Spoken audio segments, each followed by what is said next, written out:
What is going on, guys? Today we've got Luis Hernandez as the Icon Winter Wildcard card. He has got 6 SBCs, 2 of them including the bronze and silver. We then have a loan for a 79 rated team, an 83 with 1 team of the week, an 84, 85, and that is going to be it. A very easy card to get grinded out. Let's have a look at the difference between the card. Well, he looks pretty good, I must admit. And unfortunately, he's not the card that we was looking for. So, if we have a look at this card in its entirety then, have they given him a good upgrade? He is a 4-star now. What was he prior? That's going to be the big question.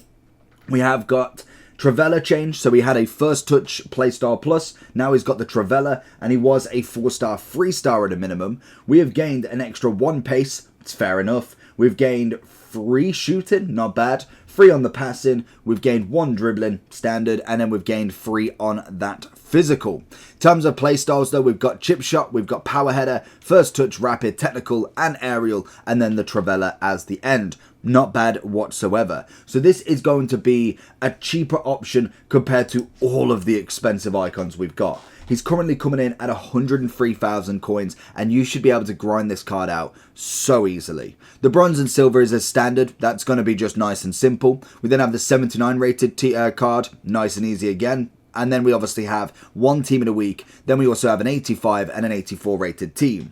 So what I'd be doing is following the upgrade method that I was using just this second ago with the premium league upgrade, as naturally you can get a lot of cards grinding out.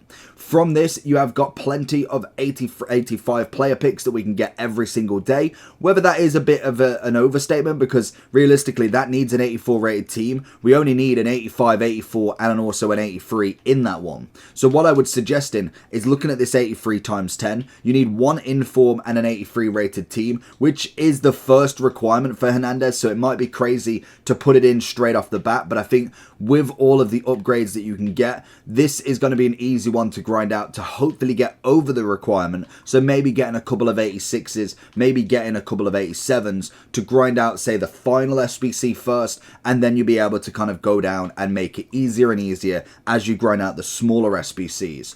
I'm not going to say it's very difficult to do him in comparison to someone like Hull yesterday, but most definitely you've still got to give up some cards. It's still not necessarily the quickest if you've not necessarily got a lot in your club at the moment. So you are going to have to grind out as much as possible to get into the rating requirements for every single one of these. Plus then keep some rating requirements for these upgrades, because naturally these don't come free as well. The Premium League upgrade, the Winter Wildcard crafting, is going to be massive for grinding these cards out. No matter who they are, we're getting 1 or 2 every single day, which is absolutely nuts in itself. Let's see who we get in here. It's going to be a Rodri. Is it a doubler? Oh, I was going to say, but there's an 89 at a minimum, so that's a huge upgrade. We don't necessarily get another upgrade from him. An inform would be nice. If your team's looking like this, then I have the place for you. Head over to U7Buy for all your coin needs. They're cheap, fast, and reliable, but make sure to use JT11 at the checkout for 6% off all of your coin orders. No inform, okay? A lot of 83s, a lot of 84s. So they could go back round, and then we also have an 89 to go into it, which mean we could have a big upgrade there. So we could put an 89 into the 85 and then grind out like 83s throughout the whole of it. That wouldn't be terrible whatsoever. Whether you want to grind out specifically 85s for it though, and maybe you want to keep that Rodri, put him as a duplicate requirement at some point, you can go and refresh him later on down the line. It's totally up to you. But I think when it comes to this one, getting him out as quick as possible is going to be nice and easy. Technically with these ones, especially like Hullet, like Hernandez, like Zidane, I like them, well, I suppose not Zidane because he technically has another card. I like the fact that we're never going to get another card on the market as such. Yes, you might get a Hernandez later on down the line, but right now this is the best Hernandez, and if you don't finish the SBC, there is no way of getting him. Maybe a year in review pick, but let's be real, they put foundations in them, they ruin them. So I would say this one is worth grinding as much as possible, especially if you haven't done an Mbappe, if you haven't done Dalglish, Eusebio, or any other striker that was way over budget. He's going to be a nice, affordable one, very good on the price. Travella Plus is good, dribbling's decent, pace is decent, and even shooting's good.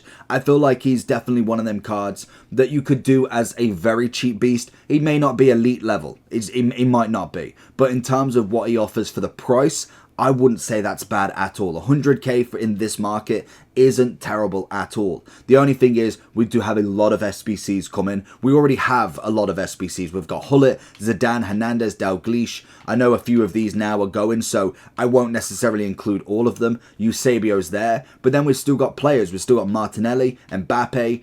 We've got Kane for another 5 days, Di Lorenzo for 5 days, Traore for 7, and literally the list just goes on and on and on. So we have got a lot of SBCs you can choose from, let alone getting 1 or 2 every single day for the next 2 weeks or week and a half. So make sure you are choosing it rightly. I would just personally, if I was grinding this out, go with all of your upgrades, all of your challenges, any objective you can get done, and then once you get some duplicates, then I would start doing it. Maybe try from the 85 downwards if you can, and if you can sacrifice an inform for him, then obviously that's going to be well met with a good card coming back. Later on down the line, you can use him as fodder as well if you really wanted to, but I think you could get some good games with him. Let me know if this helps. Make sure you like and subscribe on the video though, and I'll catch you all for the next one. Peace.